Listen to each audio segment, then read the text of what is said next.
about Okay. growth. Okay. So in fact, we live in a society where there is like a religion of growth, and we have a very deep, implicit belief that growth means more happiness. And also growth is a very good tool for the oligarchy to avoid one of the main questions, which is how to share the things. And we live in societies where inequalities have never been so huge. For example, there is a ratio from 1 to 4,000 in Europe from the lowest salaries and the biggest salaries.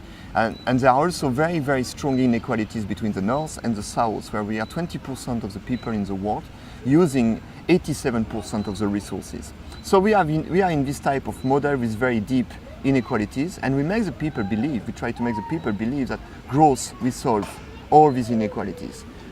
And the problem is that we cannot grow forever, and we already reached the limit of growth. We already have a footprint here in Europe, which is 3, 4, 5 planets, United States, maybe 7. And our model of development, our model of life, is neither shareable nor reproducible for everybody.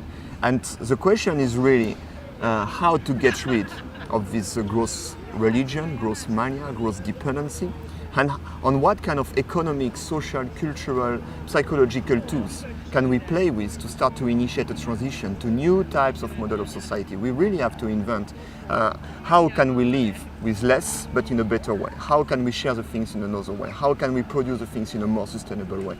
And how step by step can we get rid of this economic dependency on growth? It's what we can see with a debt crisis. We have debt, so we need growth to reimburse the debt.